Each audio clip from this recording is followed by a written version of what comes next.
Saya juga mendapatkan perlakuan yang luar biasa. Saya sempat diludahi karena dianggap membela pembunuh. Bahkan ada anggota dewan namanya Pak Jafarudin yang langsung memimpin sidang. Dengan suara keras dia menyatakan, nanti anaknya pengacara juga mengalami nasib serupa seperti Vina. Mobil saya juga sempat digoyang-goyang, walaupun saya berusaha parkir agak jauh. Kemudian intimidasi itu kami rasakan betul, karena saksi-saksi alibi yang dihadirkan itu datang tanggal jam 9 pagi, tetapi sidang baru menjelang maghrib.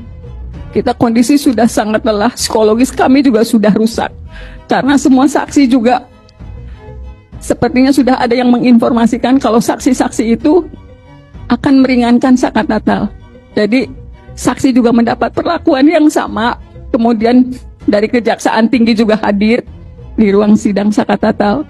Aparat dari kepolisian selalu bersenjata lengkap di pintu ruang sidang Saka Tatal. Kemudian pada sidang dewasa ternyata kondisinya lebih parah lagi, karena saya juga menjadi kuasanya Sudirman.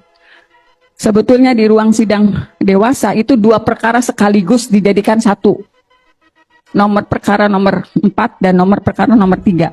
Jadi walaupun saya pegang perkara nomor 4 atas nama Sudirman yang bergabung dengan bekas perkaranya Hadi dan kawan-kawan, tetapi saya juga bisa menyaksikan digelarnya sidang Eko dan Rivaldi yang di berkas terpisah, karena waktu itu majelis mengizinkan, udah daripada mondar-mandir ibu diam aja di dalam tapi tidak bertanya karena bukan perkara yang dipegang. Kalau dalam sidang TK hari ini jaksa selalu menanyakan apakah ada penganiayaan, pemukulan oleh hakim dan jaksa.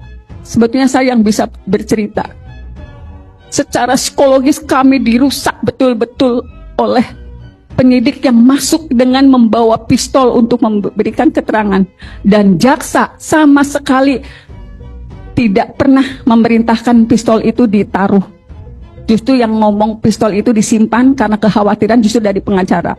Kemudian juga ada seorang penyidik, ada seorang anggota kepolisian yang waktu itu dijadikan saksi, karena sebetulnya di sidang dewasa anak-anak sudah menyatakan saya disiksa, saya disetrum, terpaksa mengakui sesuai BAP karena sudah ditulis di papan tulis. Itu sebenarnya sudah disampaikan di sidang 2016. Saya disuruh minum air kencing, sebetulnya sudah, dan itu saya cantumkan dalam pledoi saya sebetulnya. Tetapi semua diabaikan oleh majelis. Kemudian juga ada seorang, saya lupa namanya, dia masuk, mohon maaf, kalau waktu itu kami melihatnya dia dalam kondisi yang tidak stabil. Karena ketika diminta menjadi saksi marah-marah. Kemudian ketika dikonfirmasi apakah betul orang ini yang melakukan saksi yang melakukan pemukulan, waktu itu saya ingat betul Eko yang mengangguk. Iya betul, Bapak ini yang mukul saya. Tetapi saat itu saksi dari kepolisian bangun dengan menarik kursi. Kemudian ketika keluar dari ruang sidang, sebelum keluar dari sidang, dia berbalik terus menunjukkan tangan seperti pistol ke Eko di depan majelis, di depan jaksa, kemudian keluar dan membanting pintu.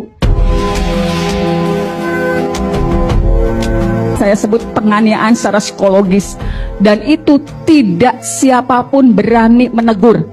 Hakim waktu itu menjelaskan, mohon maaf, harap dimaklumi karena yang bersangkutan sedang sakit. Jadi hakim yang membela pada saat itu ketika, ya saya lupa orangnya, demi Allah saya katakan itu yang sebenarnya, ada Cindy Sembiring yang juga hadir di ruang sidang dan merupakan pengacara Rivaldi. Boleh dikonfirmasi ke semua pemohon. Ketua majelis waktu itu menyatakan, mana ada bengkel buka pukul 10 malam.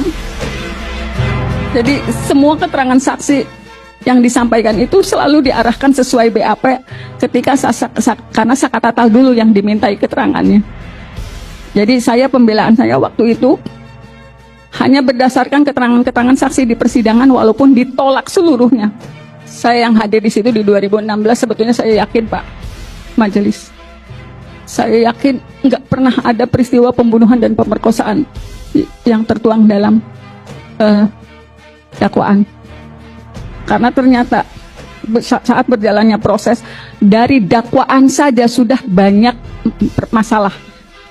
Misalnya gini, pada dakwaan Saka Tatal itu Peggy yang disebut DPO oleh jaksa disebutkan turut melakukan pemerkosaan. Tetapi di dakwaan nomor 4, Peggy hanya meraba-raba. Silakan itu diperiksa oleh kejaksaan.